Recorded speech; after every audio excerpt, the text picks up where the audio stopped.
Vídeo 151. Bem-vindo a mais uma micro resenha aí, baseado no livro A Cultura do Mundo Moderno Líquido, de Zygmunt Bauman.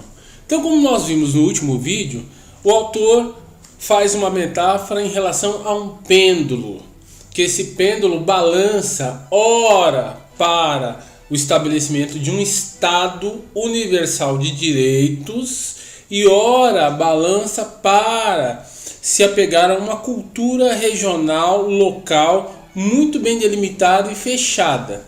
Então esse pêndulo, ele é histórico.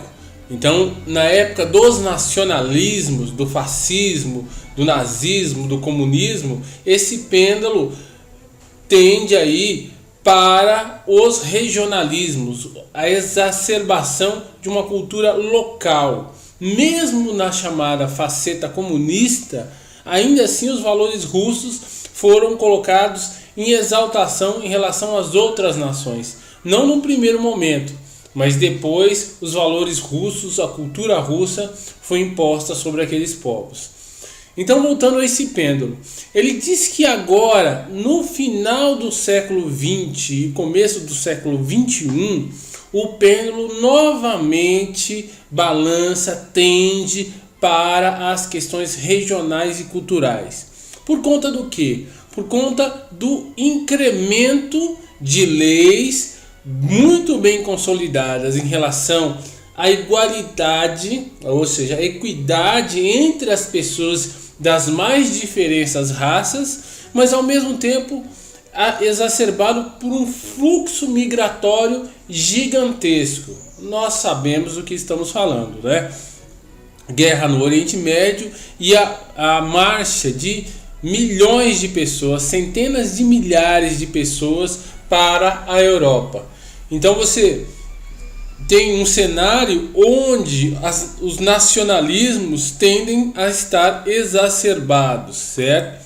Então o autor aborda isso de uma ótica cotidiana e muito clara. Eu vou ler um trecho aqui, página 29, onde ele dá a visão dele a respeito desse cenário e como os dois atores, tanto os ligados ao mercado, ao capitalismo, quanto atores ligados ao Estado, às forças políticas, que detêm aí a questão das leis, estão ligadas, estão envolvidas, são forças convergentes.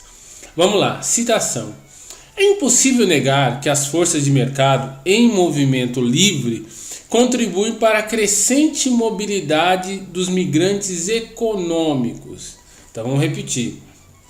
É impossível negar que as forças de mercado em movimento livre contribuem para a crescente mobilidade dos migrantes econômicos. Ou seja, as forças de mercado facilitam essa migração, esse deslocamento populacional.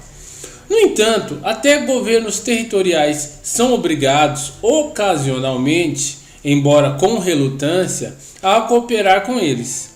Ambas as forças, em conjunto, são favoráveis a processos que, pelo menos, uma delas preferiria, na prática, mais do que na teoria, conter na esperança de obter ganhos políticos.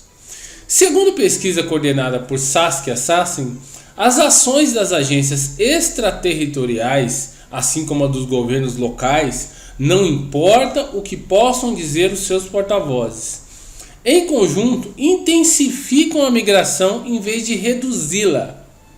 Quando as Filipinas, por exemplo, tentaram equilibrar o orçamento do Estado e pagar parte da dívida governamental com a lucrativa exportação do seu excedente humano, os governos de Estados Unidos e Japão aprovaram leis permitindo a importação de trabalhadores estrangeiros, que em geral são menos exigentes que a população local, para ocupar empregos cujas escalas de pagamento que os nativos não estavam dispostos a aceitar. Esses imigrantes oferecem sua mão de obra barata por uma ninharia.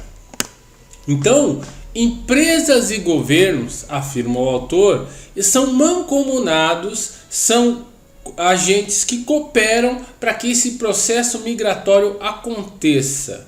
Só que nesse mesmo processo há uma exacerbação de uma parte da população local da perda da qualidade de vida por conta da redução obrigatória dos salários, na medida em que uma mão de obra muito mais jovem e disposta a ganhar menos entra no mercado de trabalho. E o choque cultural, por conta de uma população ter um tipo de cultura e outra ter outro tipo de cultura.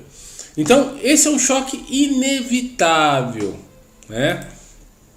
Mas ele diz assim: para as elites, sejam elas políticas ou elites capitalistas locais ou globais, esses conflitos são benéficos.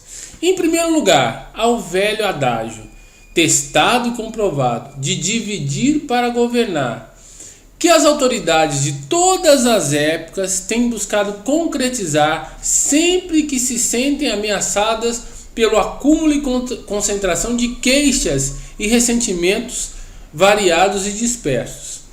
Da mesma forma que a moda não desenvolveu por si mesma a tendência conflitante a respeito de identidade e coletividade, os grupos políticos e econômicos também não fizeram em relação ao embate do Estado, corpo jurídico universal e global, e nação, corpo cultural, local e nacional.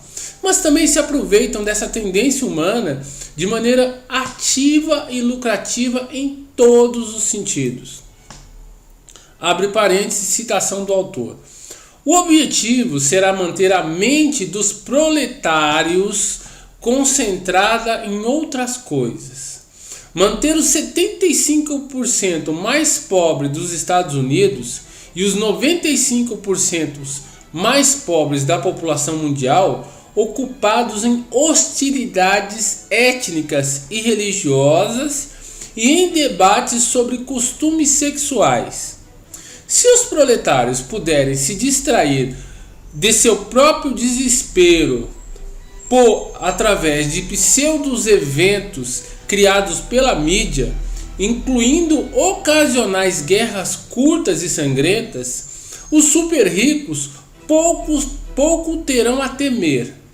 Quando os pobres discutem com os pobres, os ricos têm todo motivo para esfregar as mãos de alegria. Isso não apenas porque será evitado indefinidamente o perigo de eles se voltarem contra os responsáveis por seu sofrimento, como ocorreu no passado, e de Revolução Francesa e Revolução Russa, como ocorreu no passado, sempre que o princípio de dividir para governar foi correta e efetivamente implementado. Por esse motivo, passa a ser tão interessante para ambos os lados, políticos e capitalistas, que os movimentos de migração continuem cada vez mais intensos e diversificados. E na medida que isso acontecer, estimular e ressaltar os casos onde as diferenças e conflitos sejam mais evidentes e minimizar os processos de solidariedade e tolerância, a fim de que a percepção geral seja realmente de conflito e divisão. Essa estratégia não é nova, mas tem se tornado cada vez mais complexa e dissimulada e camuflada, a ponto de se tornar praticamente invisível. Os processos migratórios, somados à questão da diminuição de empregos por conta da tecnologia, somada à diversidade cultural, questões relacionadas à opção sexual, questão de raça, de costumes, de religião e de diversidades da humanidade, tem levado a conflitos cada vez mais intensos e constantes. É o chamado multiculturalismo. Mas isso falamos no próximo vídeo. Não se esqueça de deixar seu like aí no vídeo, ok? Até o próximo vídeo.